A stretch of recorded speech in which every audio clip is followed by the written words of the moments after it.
ಕರ್ತನಲ್ಲಿ ಪ್ರಿಯರೇ, ತಮ್ಮೆಲ್ಲರಿಗೂ ಈ ಸಮಯದ ಶುಭ ವಂದನೆಗಳು. ಸ್ವಲ್ಪ ಹೊತ್ತಿನ ಧ್ಯಾನಕ್ಕಾಗಿ ನಮ್ಮ ಮುಂದಿರುವಂತಹ ದೇವರ ವಾಕ್ಯ ಯೋಹಾನನು ಬರೆದ ಸುವಾರ್ತೆ 18ನೇ ಅಧ್ಯಾಯ ವಚನ 10ರಿಂದ 11 ಹಾಗೂ ಲೂಕನು ಬರೆದ ಸುವಾರ್ತೆ 22ನೇ ಅಧ್ಯಾಯ ವಚನ 50ರಿಂದ 51. ಯೋಹಾನ ಬರೆದ ಸುವಾರ್ತೆ 18ನೇ ಅಧ್ಯಾಯ ವಚನ 10 ಹಾಗೂ 11 ಅಲ್ಲಿ ಹೀಗೆ ಬರೆಯಲ್ಪಟ್ಟಿದೆ: ಸೀಮೋನ ಪೇತ್ರನಲ್ಲಿ ಒಂದು ಕತ್ತಿ ಇತ್ತು. ಅದನ್ನು ಆತನು ಹಿರಿದು ಮಹಾಯಾಜಕನ ಆಳನ್ನು ಹೊಡೆದು ಅವನ ಬಲಗಿವಿಯನ್ನು ಕತ್ತರಿಸಿದನು. ಆ ಆಳಿನ ಹೆಸರು ಮೆಲ್ಕಾನ. ಆಗ ಯೇಸು ಪೇತ್ರನಿಗೆ, ಕತ್ತಿಯನ್ನು ಓರೆಯಲ್ಲಿ ಹಾಕು, ತಂದೆ ನನಗೆ ಕೊಟ್ಟಿರುವ ಪಾತ್ರೆಯಲ್ಲಿ ನಾನು ಕುಡಿಯಬಾರದು ಎಂದು ಹೇಳಿದನು. ಲೂಕನು ಬರೆದ ಸುವಾರ್ತೆ 22ನೇ ಅಧ್ಯಾಯ ವಚನ 50 ಹಾಗೂ 51 ಅಲ್ಲಿ ಹೀಗೆ ಬರೆಯಲ್ಪಟ್ಟಿದೆ: ಅವರಲ್ಲಿ ಒಬ್ಬನು ಮಹಾಯಾಜಕನು ಆಳನ್ನು ಹೊಡೆದು ಅವನ ಬಲಗಿವಿಯನ್ನು ಕಡಿದು ಹಾಕಿದನು. ಆದರೆ ಯೇಸು, ಇಷ್ಟಕ್ಕೆ ಬಿಡಿರಿ ಎಂದು ಹೇಳಿ ಆ ಕಿವಿಯನ್ನು ಮುಟ್ಟಿ ಆತನಿಗೆ ವಾಸಿ ಮಾಡಿದನು ಎಂಬುವಂಥದ್ದೇ. ಪ್ರಿಯರೇ, ತಮ್ಮೆಲ್ಲರಿಗೂ ತಿರುಗೊಂದಾವರ್ತಿ ಈ ಸಮಯದ ಶುಭ ವಂದನೆಗಳನ್ನು ತಿಳಿಸುವನಾಗಿದ್ದೇನೆ. ಕ್ರಿಸ್ತನ ಶ್ರಮ ಮರಣದ ಧ್ಯಾನದ ದಿನಗಳಲ್ಲಿ ನಾವೆಲ್ಲರಿದ್ದೇವೆ. 2000 ವರ್ಷಗಳ ಹಿಂದೆ ಒಂದು ಮಗು ಲೋಕದಲ್ಲಿ ಜನಿಸುತ್ತದೆ. ಆ ಮಗು ಇಡೀ ಜಗತ್ತಿಗೆ ಶಾಂತಿಯನ್ನು, ಸಮಾಧಾನವನ್ನು, ಸಂತೋಷವನ್ನು, ನಿರೀಕ್ಷೆಯನ್ನು ತರುವಂತ ಮಗುವಾಗಿ ಅದು ತನ್ನ ಜೀವನದಲ್ಲಿ ಜೀವಿಸುತ್ತದೆ. 33.5 ವರ್ಷದ ಜೀವನದ ಅವಧಿಯ ಎಲ್ಲ ಸ್ಥಿತಿಯಲ್ಲಿ ಮಾನವರ ಒಳಿತಿಗಾಗಿ ತನ್ನ ಜೀವನ ಉದ್ದಕ್ಕೂ ಯೇಸು ಚಿಂತಿಸಿದ. ತನ್ನ ಜೀವನದ ಯಾವುದೇ ಸ್ಥಿತಿಯಲ್ಲೂ ಯಾರಿಗೂ ಕೆಟ್ಟದ್ದನ್ನು ಮಾಡಲಿಲ್ಲ, ಯಾರಿಗೂ ಕೆಟ್ಟದ್ದನ್ನು ಆತನು ಬಯಸಲಿಲ್ಲ. ಅನೇಕ ವೇಳೆ ನಾವೆಲ್ಲರೂ ನಮ್ಮ ಜೀವನದಲ್ಲಿ ನಮ್ಮ ಸ್ಥಿತಿಗಳಲ್ಲಿ ನಾವು ಅನೇಕರನ್ನು ಪ್ರೀತಿ ಮಾಡುತ್ತೇವೆ, ಕೆಲವರನ್ನು ನಾವು ದ್ವೇಷ ಮಾಡುತ್ತೇವೆ. ನಮ್ಮನ್ನು ಜನರು ಯಾಕೆ ದ್ವೇಷ ಮಾಡುತ್ತಾರೆ? 2 ಕಾರಣ. ನಾನು ತಪ್ಪು ಮಾಡಿರಬೇಕು, ಮತ್ತೊಬ್ಬರಿಗೆ ಏನಾದರೂ ಅನ್ಯಾಯವನ್ನು ಮಾಡಿರಬೇಕು, ಮತ್ತೊಬ್ಬರಿಗೆ ಕೆಟ್ಟದ್ದನ್ನು ಮಾಡಿರಬೇಕು, ಕೆಟ್ಟದ್ದನ್ನು ಬಯಸಿರಬೇಕು. ಆಗ ಮತ್ತೊಬ್ಬ ನಮ್ಮನ್ನು ದ್ವೇಷಿಸುತ್ತಾರೆ, ಹಾಗೆ ಮಾಡುತ್ತಾರೆ, ನಮಗೆ ಕೆಟ್ಟದ್ದನ್ನು ಮಾಡಲು ಮುಂದೆ ಬರುತ್ತಾರೆ. 2ನೇ ಕಾರಣ, ನಾವು ಒಳ್ಳೆಯವರಾಗಿರಬೇಕು. ನಾವು ಒಳ್ಳೆಯ ಕಾರ್ಯವನ್ನು ಮಾಡುವಾಗ ಕೆಲವರು ನಮ್ಮನ್ನು ಸಹಿಸುವುದಿಲ್ಲ, ಕೆಲವರು ನಮ್ಮ ಒಳ್ಳೆಯ ಕಾರ್ಯಗಳನ್ನು ಇಷ್ಟಪಡುವುದಿಲ್ಲ, ಹಾಗೂ ಕೆಲವರು ನಮ್ಮ ಒಳ್ಳೆಯ ಕಾರ್ಯದ ವಿರುದ್ಧವಾಗಿ ನಮ್ಮ ವಿರುದ್ಧ ದ್ವೇಷವನ್ನು ಕಾರುವುದು ನಾವು ಕಾಣುತ್ತೇವೆ. ಪ್ರಿಯರೇ, ನಾವು ಒಳ್ಳೆಯದನ್ನು ಮಾಡುವಾಗ ನಮಗೆ ಕೆಟ್ಟದ್ದು ಸಂಭವಿಸುವುದಾದರೆ ನಮಗೆ ನೋವಾಗುತ್ತದೆ, ನಾವು ದುಃಖಕ್ಕೆ ಒಳಗಾಗುತ್ತೇವೆ, ನಾವು ಅನೇಕ ವೇಳೆ ಕಣ್ಣೀರಿಗೆ ಒಳಗಾಗುತ್ತೇವೆ, ಹಾಗೂ ಪ್ರಶ್ನೆಯನ್ನು ನಾವು ಮಾಡುತ್ತೇವೆ, ಯಾಕೆ ದೇವರೇ ನನಗೆ ಹೀಗೆ ಎಂಬುದಾಗಿ. ಪ್ರಿಯರಂದು, ಯೇಸು ಇದೇ ಸ್ಥಿತಿಯಲ್ಲಿ ಹಾದು ಹೋಗುತ್ತಾ ಇದ್ದಾನೆ. ಒಂದು ಕಡೆ ತನ್ನ ಘೋರವಾದಂಥ ಆ ಮರಣವನ್ನು ಆತನು ಮುನ್ನೋಡುತ್ತಿದ್ದಾನೆ, ಭಾರವಾದ ಶಿಲುಬೆಯನ್ನು ಹೊತ್ತುಕೊಳ್ಳಲಿಕ್ಕಿದೆ ಎಂಬುವಂಥ ಆ ದುಃಖದಲ್ಲಿದ್ದಾನೆ. ಅದೇ ರೀತಿಯಾಗಿ ಆ ಘೋರವಾದ ಹಿಂಸೆ ಆತನ ಜೀವನದ ಆ ಮುಂದೆ ಇದೆ. ಇವೆಲ್ಲದರ ಮಧ್ಯದಲ್ಲಿ ಆತನು ಯಾವುದರಿಂದಲೂ ಪಲಾಯನ ಮಾಡದೆ ತನ್ನ ತಂದೆಯ ಚಿತ್ತಕ್ಕೆ ವಿಧೇಯನಾಗಿ ತನ್ನ ತಂದೆಯ ಚಿತ್ತವನ್ನು ನೆರವೇರಿಸುವುದಕ್ಕಾಗಿ ಆ ಘೋರವಾದ ಮಾರ್ಗದ ಕಡೆಗೆ ತನ್ನನ್ನು ತಾನು ಸಮರ್ಪಿಸಿ ಆತನು ಮುಂದೆ ಸಾಗುತ್ತಾ ಇದ್ದಾನೆ. ಯೆರೂಸಲೇಮನ್ನು ಆತನು ಪ್ರವೇಶ ಮಾಡಿದ್ದಾನೆ, ತಂದೆಯ ಮನೆಯನ್ನು ಆತನು ಶುದ್ಧಿ ಮಾಡಿದ್ದಾನೆ, ಪಸ್ಕ ಹಬ್ಬಕ್ಕೆ ಹೊಸದಾದ ಅರ್ಥವನ್ನು ಕೊಟ್ಟಿದ್ದಾನೆ. ತನ್ನ 3 ಮಂದಿ ಶಿಷ್ಯರ ಸಂಗಡ ಈಗ ಗೆತ್ಸೇಮನೆ ತೋಟಕ್ಕೆ ಬಂದಿದ್ದಾನೆ, ಪ್ರಾರ್ಥನೆ ಮಾಡುತ್ತಿದ್ದಾನೆ. ಬಲವನ್ನು ಹೊಂದಿ ಆ ಎಲ್ಲ ಕಾರ್ಯಕ್ಕಾಗಿ ತನ್ನನ್ನು ತಾನು ಸಮರ್ಪಿಸಿ ಆತನು ಮುಂದೆ ಸಾಗುತ್ತಾ ಇದ್ದಾನೆ. ದೇವದೂತರಿಂದ ಉಪಚರಿಸಲ್ಪಟ್ಟಂತ ಯೇಸು ಈಗ ಪ್ರಾರ್ಥನೆ ಮೂಲಕ ತನ್ನ ಮರಣವನ್ನು ಆತನು ಮುನ್ನೋಡುತ್ತಾ ಇದ್ದಾನೆ, ತನ್ನ ಮರಣಕ್ಕಾಗಿ ಆತನು ಸಿದ್ಧಗೊಳ್ಳುತ್ತಾ ಇದ್ದಾನೆ. ಇಂತಹ ಸಮಯದಲ್ಲಿ ಕ್ರಿಸ್ತನ ವಿರೋಧಿಗಳು ಕ್ರಿಸ್ತನನ್ನು ಹಿಡಿದು ಸೆರೆಗೆ ಹಾಕುವುದಕ್ಕಾಗಿ, ಸೆರೆಯಿಂದ ಶಿಲುಬೆಗೆ ಹಾಕುವ ಉದ್ದೇಶವನ್ನಿಟ್ಟುಕೊಂಡು ಕ್ರಿಸ್ತನನ್ನು ಹಿಡಿಯುವುದಕ್ಕಾಗಿ ಒಂದು ದೊಡ್ಡದಾದ ಒಂದು ಗುಂಪು ಕ್ರಿಸ್ತನ ಬಳಿಗೆ ಬರುತ್ತಾ ಇದೆ. ಪ್ರಿಯರಲ್ಲೊಂದು ಘಟನೆ ನಡೆಯುತ್ತದೆ. ಆ ಘಟನೆಯಲ್ಲಿ 3 ವ್ಯಕ್ತಿಗಳನ್ನು ಕಾಣುತ್ತೇವೆ. ಮೊದಲನೇದಾಗಿ ಕಾಣುವಂಥದ್ದು ಪೇತ್ರ. ಲೂಕನು ಬರೆದ ಸುವಾರ್ತೆ 5ನೇ ಅಧ್ಯಾಯ ಪ್ರಾರಂಭದ 11 ವಚನ ಪೇತ್ರನ ಕುರಿತಾಗಿ ಪ್ರಪ್ರಥಮವಾಗಿ ಸತ್ಯವೇದದಲ್ಲಿ ಉಲ್ಲೇಖಗಳನ್ನು ನಾವು ಕಾಣುತ್ತೇವೆ. ರಾತ್ರಿ ಇಡೀ ಮೀನಿಗಾಗಿ ಬಲೆಯನ್ನು ಬೀಸಿದ್ದಾರೆ, ಪ್ರಯಾಸ ಪಟ್ಟಿದ್ದಾರೆ, ಆಯಾಸ ಪಟ್ಟಿದ್ದಾರೆ, ಆದರೆ ಒಂದೇ ಒಂದು ಮೀನು ಅವರಿಗೆ ಸಿಕ್ಕಲಿಲ್ಲ. ಇಂತಹ ಸಮಯದಲ್ಲಿ ಯಾರೋ ಒಬ್ಬ ವ್ಯಕ್ತಿ ದಡದಲ್ಲೇ ನಿಂತುಕೊಂಡು ನಿಮ್ಮ ಬಲೆಯನ್ನು ಬಲದ ಕಡೆಗೆ ಹಾಕಿರಿ ಎಂಬುದಾಗಿ ಹೇಳುವಾಗ, ಆ ವ್ಯಕ್ತಿ ಆ ದಡದಲ್ಲಿರುವಂಥ ವ್ಯಕ್ತಿಯ ಸ್ವರಕ್ಕೆ ಕೇಳಿ ಆ ವ್ಯಕ್ತಿಯ ಮಾತಿನಂತೆ ತಮ್ಮ ಬಲೆಯನ್ನು ಬಲ ಕಡೆಗೆ ಹಾಕುವಾಗ ರಾಶಿ ರಾಶಿ ಮೀನು ಆತನಿಗೆ ಸಿಗುತ್ತದೆ. ಕ್ರಿಸ್ತನನ್ನು ಕಂಡುಕೊಂಡ ಆ ಪೇತ್ರ ನಂತರ ತನ್ನ ಜೀವನದಲ್ಲಿ ಎಂದಿಗೂ ಆತನು ಹಿಂತಿರುಗಿ ನೋಡಲೇ ಇಲ್ಲ. ಕ್ರಿಸ್ತನಿಗೆ ತನ್ನನ್ನು ತಾನು ಸಮರ್ಪಿಸಿ ಆತನು ಮುಂದೆ ಸಾಗಿದ. ಪ್ರೇರೆ, ಇಲ್ಲಿ ಕಂಡುಬರುವ ಪೇತ್ರನ ವ್ಯಕ್ತಿತ್ವ ನೋಡುವುದಾದ್ರೆ ಆತನಲ್ಲಿ ಕಂಡುಬರುವ 3 ಮುಖ್ಯವಾದ ಗುಣ. ಆತನು ಒಬ್ಬ ಇಂಪಲ್ಸಿವ್ ಅಥವಾ ಒಬ್ಬ ಹಠವಾದಿ. ರಾತ್ರಿ ಇಡೀ ಮೀನು ಸಿಕ್ಕಲಿಲ್ಲ, ಆದರೆ ಮೀನು ಸಿಕ್ಕಲೇಬೇಕು, ನಾನು ತೆಗೆದುಕೊಂಡು ಹೋಗಲೇಬೇಕೆಂಬ ಹಠ ಆತನಿಗಿದ್ದರಿಂದ ಯಾರೋ ಒಬ್ಬ ವ್ಯಕ್ತಿ ಹೇಳಿದಂಥ ಮಾತಿಗೆ ವಿಧೇಯನಾಗಿ ಬಲೆಯನ್ನು ಬೀಸಿದ. ತನ್ನ ಆ ಇಂಪಲ್ಸಿವ್ ಆದಂಥ ಗುಣದಿಂದಾಗಿ ರಾಶಿ ರಾಶಿ ಮೀನನ್ನು ಆತನು ಹೊಂದಿಕೊಂಡ. 2ನೇ ಗುಣ, ಆತನನ್ನು ಒಬ್ಬ ಅಡ್ವೆಂಚರಸ್ ವ್ಯಕ್ತಿ, ಆತನೊಬ್ಬ ಸಾಹಸಿ. ನೀರಿನಲ್ಲಿ ನಡೆಯುವುದು ಮನುಷ್ಯನಿಗೆ ಅಸಾಧ್ಯವೆಂಬುದಾಗಿ ತಿಳಿದಿದ್ದರೂ ಯೇಸು ನೀರಿನಲ್ಲಿ ನಡೆಯುತ್ತಾ ಇರುವುದನ್ನು ಕಂಡಂತ ಪೇತ್ರ ಆ ನೀರಿನಲ್ಲಿ ನಡೆಯಬೇಕು ಎಂಬ ಸಾಹಸಕ್ಕೆ ಕೈ ಹಾಕುತ್ತಾನೆ. ಮುಳುಗುವ ಸ್ಥಿತಿಗೆ ಒಳಗಾಗುತ್ತಾನೆ ನಿಜ, ಆದರೆ ಮುಳುಗುವಂತ ಸ್ಥಿತಿಯಲ್ಲಿ ತನ್ನ ಕೈಯನ್ನು ಯೇಸುವಿನ ಕಡೆಗೆ ಎತ್ತಿ ತಾನು ಮುಳುಗುವ ಸ್ಥಿತಿಯಿಂದ ಮೇಲಕ್ಕೆ ಬಂದ. ಯೇಸು ವಿಚಾರಣೆ ನಡೆಯುವಂತಹ ಸಮಯದಲ್ಲಿ ತನ್ನನ್ನು ಹಿಡಿದು ಕೊಲ್ಲಬಹುದೆಂಬುದಾಗಿ ಆತನಿಗೆ ತಿಳಿದಿದ್ದರೂ ಒಂದು ಸಾಹಸ ಕೈ ಹಾಕುತ್ತಾನೆ. ಯೇಸುವಿನ ವಿಚಾರಣೆ ನೋಡಬೇಕೆಂಬ ಸಾಹಸ. ಆದುದರೆ ಆ ಸಾಹಸದ ಕಾರ್ಯಕ್ಕೆ ಕೈ ಹಾಕಿ ಆ ನ್ಯಾಯ ವಿಚಾರಣೆ ಸಮಯದಲ್ಲಿ ಅಲ್ಲಿ ಕ್ರಿಸ್ತನ ವಿಚಾರಣೆ ನೋಡುತ್ತಾನೆ. 3ನೇದಾಗಿ ನಾವು ಪೇತ್ರನಲ್ಲಿ ಕಂಡು ಬರುವಂತ 3ನೇ ಗುಣ, ಅವ ಟ್ರಸ್ಟ್ ವರ್ದಿ.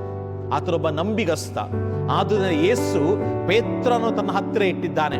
ತನ್ನ ಮರಣ ತನ್ನ ಮುಂದೆ ಇದೆ ಎಂಬುದಾಗಿ ತಿಳಿದಂಥ ಸಮಯದಲ್ಲಿ ಪೇತ್ರನ್ನು ತನ್ನ ಜೊತೆಗಿಟ್ಟುಕೊಂಡು ಗೆತ್ಸೇಮನೆ ತೋಟಕ್ಕೆ ಆತನು ಹೋಗಿದ್ದಾನೆ. ಆ ಗೆತ್ಸೇಮನೆ ತೋಟದಲ್ಲಿ ಆತನು ಧೈರ್ಯದಿಂದ ಕ್ರಿಸ್ತನ ಪರವಾಗಿ ನಿಲ್ಲುತ್ತಾ ಇದ್ದಾನೆ. ಪ್ರಿಯರೇ, ಕ್ರಿಸ್ತನ ವಿರೋಧಿಗಳೀಗ ಬಂದಿದ್ದಾರೆ. ಒಂದು ದೊಡ್ಡದಾದ ಗುಂಪು ಆತನ ಬಳಿಗೆ ಬಂದಿದೆ, ಆದರೆ ಆತನಲ್ಲಿ ಭಯಪಡುತ್ತಿಲ್ಲ. ಅವರ ಶಸ್ತ್ರವಾಗಿರಬಹುದು, ಸೈನ್ಯವನ್ನಾಗಿ ನೋಡಿ ಆತನು ಭಯಪಡುತ್ತಿಲ್ಲ.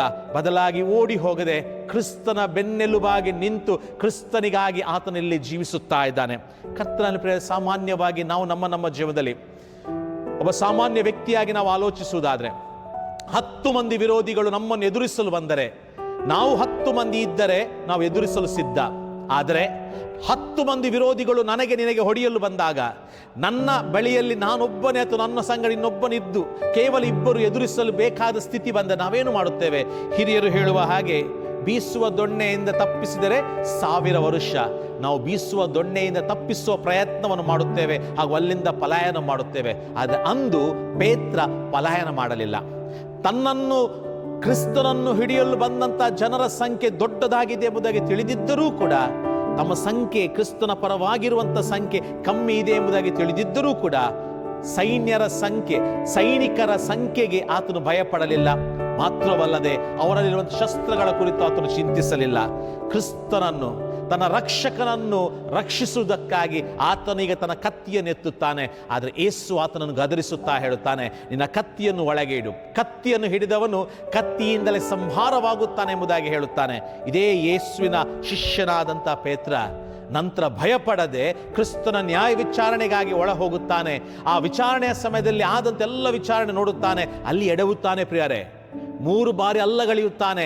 ಆದರೆ ನಂತರ ಹಿಂತಿರುಗಿ ನೋಡದಂಥ ಪೇತ್ರ ತನ್ನ ಜೀವನದ ಮುಂದಿನೆಲ್ಲ ಸ್ಥಿತಿಯಲ್ಲಿಯೂ ಕೂಡ ಕ್ರಿಸ್ತನಿಗಾಗಿ ತನ್ನನ್ನು ತಾನು ಸಮರ್ಪಿಸಿ ಕ್ರಿಸ್ತನಿಗೋಸ್ಕರ ತಲೆ ಕೆಳಗಾಗಿ ತನ್ನ ಪ್ರಾಣವನ್ನೇ ಕ್ರಿಸ್ತನಿಗೋಸ್ಕರ ಸಮರ್ಪಿಸು ನಾವಲ್ಲಿ ಕಾಣುತ್ತೇವೆ.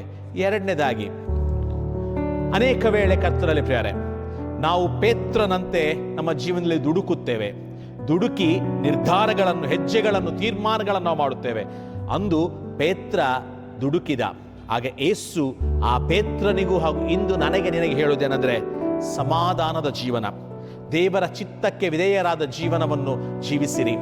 ದುಡುಕಿ ಜೀವನದಲ್ಲಿ ಜೀವಿಸುವವರಾಗಿರದೆ ಸಮಾಧಾನದ ದೇವರ ಚಿತ್ತಕ್ಕೆ ವಿಧೇಯರಾದ ಜೀವನವನ್ನು ಜೀವಿಸಿರಿ ಎಂಬುದಾಗಿ ಕರೆ ಕೊಡುತ್ತಾನೆ. 2ನೇದಾಗಿ ನಾವು ಕಾಣುವಂಥದ್ದು ಅಲ್ಲಿ ಮೆಲ್ಕಾನ ಆತನೊಬ್ಬ ಸಾಮಾನ್ಯವಾದ ಒಬ್ಬ ಸೇವಕ, ಮಹಾಯಾಜಕನ ಕೈ ಕೆಳಗೆ ದುಡಿಯುವಂಥ ಒಬ್ಬ ವ್ಯಕ್ತಿ, ತನ್ನ ದನಿಗೆ ನಂಬಿಗಸ್ತನಾಗಿ ಜೀವಿಸುವಂಥ ಒಬ್ಬ ವ್ಯಕ್ತಿ. ಈತನಿಗೆ ಯೇಸುವಿನ ಕುರಿತು ಅನೇಕರಿಂದ ಕೇಳಿದ್ದಿರಬಹುದು, ಆತನು ಮಾಡಿದ ಅದ್ಭುತಗಳನ್ನು ಆತನು ಕಂಡಿರಬಹುದು, ಅನೇಕರಿಂದ ಕ್ರಿಸ್ತನ ಕುರಿತು ಆತನು ಆ ಅನುಭವ, ಆತನು ಯಾರು ಎಂಬುದಾಗಿ ತಿಳಿದಿದ್ದಿರಬಹುದು. ಯೇಸು ಮಾಡಿದ ಅದ್ಭುತಗಳನ್ನು ಆತನು ಕೇಳಿ ಅನುಭವ ಆತನಿಗೆ ಆಗಿದ್ದಿರಬಹುದು. ಆದರೆ ಹೊಟ್ಟೆಪಾಡು ಪ್ರಿಯರೇ, ಅಂದು ಆಳುಗಳಿಗೆ ಯಾವುದೇ ಬೆಲೆ ಇರಲಿಲ್ಲ, ಯಾವುದೇ ಗೌರವ ಇರಲಿಲ್ಲ. ದನಿ ಅಥವಾ ಯಜಮಾನ ಕೊಟ್ಟ ಕೆಲಸವನ್ನು ಆತನು ಮಾಡಲೇಬೇಕು. ತಾನು ಮಾಡುವ ಕೆಲಸ ಸರಿಯೋ ತಪ್ಪೋ ಅದನ್ನು ವಿಚಾರಿಸುವ ಅವಕಾಶ ಆತನಿಗಿರಲಿಲ್ಲ. ಆದುದರಿಂದ ನಾವು ಹೀಗೆ ಹೇಳಬಹುದು, A good person with the wrong person. ಒಬ್ಬ ಒಳ್ಳೆಯ ವ್ಯಕ್ತಿ ಆದರೆ ತಪ್ಪಾದ ವ್ಯಕ್ತಿಯ ಸಂಗಡ ಕೆಲಸವನ್ನು ಮಾಡುತ್ತಾ ಇದ್ದಾನೆ. ಪೇತ್ರನು ಆತನ ಕಿವಿಯನ್ನು ಕತ್ತರಿಸಿದಾಗ ಯೇಸು ತನ್ನ ಜೀವನದ ಕೊನೆಯ ಅದ್ಭುತವನ್ನಿಲ್ಲಿ ಮಾಡುತ್ತಾ ಇದ್ದಾನೆ. ಬಿದ್ದಂಥ ಕಿವಿ ಆ ನೆಲದಿಂದ ಎತ್ತಿ ಗಾಯವಾದ ಸ್ಥಳದಲ್ಲಿ ಇಟ್ಟು ಆತನನ್ನು ಸ್ವಸ್ಥಪಡಿಸುವ ಮೂಲಕ ಯೇಸು ತನ್ನ ಕೊನೆಯ ಅದ್ಭುತವನ್ನು ಮೆಲ್ಕಾನನ ಜೀವನದಲ್ಲಿ ಮಾಡುತ್ತಾನೆ. ಕರ್ತನಲ್ಲಿ ಪ್ರಿಯರೇ, ಪ್ರೀತಿ, ಕ್ರಿಸ್ತನ ಪ್ರೀತಿಗೆ ಆ ಮೆಲ್ಕಾನನು ಇಲ್ಲಿ ಪಾತ್ರನಾಗುತ್ತಾನೆ. ಆತ ಕ್ರಿಸ್ತನ ಕಡೆಗೆ ತಿರುಗಿದರ ಕುರಿತು ಯಾವುದೇ ರೀತಿಯಾದ ಉಲ್ಲೇಖಗಳಿಲ್ಲ. ಅನೇಕ ವೇಳೆ ನಾವು ಕೂಡ ಮೆಲ್ಕಾನನ ಹಾಗೆ ನಮ್ಮ ಜೀವನದಲ್ಲಿ ಜೀವಿಸ್ತೇವೆ. ದೇವರಿಂದ ಒಳ್ಳೆಯದನ್ನು ಹೊಂದುತ್ತೇವೆ, ದೇವರಿಂದ ಒಳ್ಳೆಯದನ್ನು ಪಡೆದುಕೊಳ್ಳುತ್ತೇವೆ. ಆದರೆ ದೇವರ ಕಡೆಗೆ ತಿರುಗಿಕೊಂಡು ಜೀವಿಸುವಲ್ಲಿ ಅನೇಕ ವೇಳೆ ನಾವು ಸೋತು ಹೋಗುತ್ತೇವೆ. ಅಂದು ಮೆಲ್ಕಾನನು ಒಳ್ಳೆಯವನಾಗಿದ್ದ, ಆತನ ಯಜಮಾನನ ಕೆಟ್ಟವನಾಗಿದ್ದ. ಇನ್ನು ನಮ್ಮ ಯಜಮಾನನಾದ ಕ್ರಿಸ್ತನು ಒಳ್ಳೆಯವನಾಗಿದ್ದಾನೆ. ಆತನ ದಾಸ್ಯರಾದ ನಾನು ನೀವು ಒಳ್ಳೆಯವರಾಗಿದ್ದೇವಾ, ನಂಬಿಗಸ್ತರಾಗಿದ್ದೇವಾ ಪ್ರಶ್ನೆ ಮಾಡಿಕೊಳ್ಳುವ. ಮೂರನೇದು ಹಾಗೂ ಕೊನೆಯದಾಗಿ ಅಲ್ಲಿ ಕಂಡು ಬರುವ ವ್ಯಕ್ತಿ ಅದು ಯೇಸು. ಯೇಸು ತನ್ನ ಜೀವನ ಉದ್ದಕ್ಕೂ ಕೂಡ ಆತನು ಎಲ್ಲರನ್ನು ಪ್ರೀತಿಸಿದ, ತನ್ನಗೆ ತಪ್ಪು ಮಾಡಿದವರೆಲ್ಲರನ್ನು ಕ್ಷಮಿಸಿದ, ತನ್ನ ಮಂದೆಗೆ ಸೇರದಿರುವಂತ ಎಲ್ಲರನ್ನು ಮಂದೆಗೆ ಸೇರಿಸುವ ಪ್ರಯತ್ನವನ್ನು ಆತನು ತನ್ನ ಜೀವನ ಪರ್ಯಂತರ ಆತನು ಮಾಡುವವನಾಗಿದ್ದ. ಜೀವನದ ಕೊನೆಯ ಕ್ಷಣದಲ್ಲೂ ಈಗ ಆ ಯೇಸುವಿನ 3 ಗುಣಗಳನ್ನು ಕಾಣುತ್ತೇವೆ. ಆದುದರಿಂದ ತನ್ನ ಶಿಷ್ಯನಾದ ಪೇತ್ರನನ್ನು ವೈರಿಗಳ ಕೈಯಿಂದ ತಪ್ಪಿಸುವುದಕ್ಕಾಗಿ ಆತನ ಕತ್ತಿಯನ್ನು ಒಳಹಾಕಲು ಹೇಳುತ್ತಾನೆ. ಕತ್ತರಿಸಲ್ಪಟ್ಟ ಕಿವಿಯನ್ನು ಸ್ವಸ್ಥಪಡಿಸಿ ಆತನನ್ನು ಗುಣಪಡಿಸುತ್ತಾನೆ. ವೈರಿಗಳ ಮುಂದೆ ಆತನು ಯೇಸುವಿನವನೆಂಬುದಾಗಿ ಗುರುತಿಸಲ್ಪಟ್ಟಂತ ಸಮಯದಲ್ಲಿ ಯೇಸು ಯಾವುದನ್ನೂ ಹೇಳದೆ ಕೇವಲ ಒಂದು ದೃಷ್ಟಿಯ ಮೂಲಕ ಪೇತ್ರನ ಮನಸ್ಸಿನಲ್ಲಿ ಆತನು ಮಾತನಾಡುತ್ತಾನೆ. ಹಿಡಿಯಲು ಬಂದ ವ್ಯಕ್ತಿಗಳ ಕಿವಿಯನ್ನು ಸ್ವಸ್ಥಪಡಿಸುವ ಮೂಲಕ ವೈರಿಗಳನ್ನು ಆತನಲ್ಲಿ ಪ್ರೀತಿಸುತ್ತಾನೆ. ತನ್ನನ್ನು ಶಿಷ್ಯರು ಬಿಟ್ಟು ಓಡಿ ಹೋದರೂ ಕೂಡ ತನ್ನ ಪುನರುತ್ಥಾನದ ನಂತರ ಅವರಿಗೆ ದರ್ಶನವನ್ನು ಕೊಟ್ಟು ಅವರನ್ನು ಸೇವೆಯಲ್ಲಿ ಸನ್ನದ್ಧಪಡಿಸುವುದನ್ನು, ಬಲಪಡಿಸುವುದನ್ನು, ಅವರ ಭಯವನ್ನು ತೆಗೆದು ತನ್ನ ಸೇವೆಯಲ್ಲಿ ಮುನ್ನಡೆಸು ನಾವಲ್ಲಿ ಕಾಣುತ್ತೇವೆ. ಕರ್ತನೇ ಪ್ರಿಯರೇ, ಇದು ನನ್ನ ನಿನ್ನ ಯೇಸುವಿನ ಗುಣ. ಇಂದು ಆತನ ಹಿಂಬಾಲಕರಾದ ನನ್ನಲ್ಲಿ ನಿನ್ನಲ್ಲಿ ಪೇತ್ರನಂತೆ ದುಡುಕಿ ಜೀವಿಸುವಂತ ಗುಣ ಇದೆಯಾ?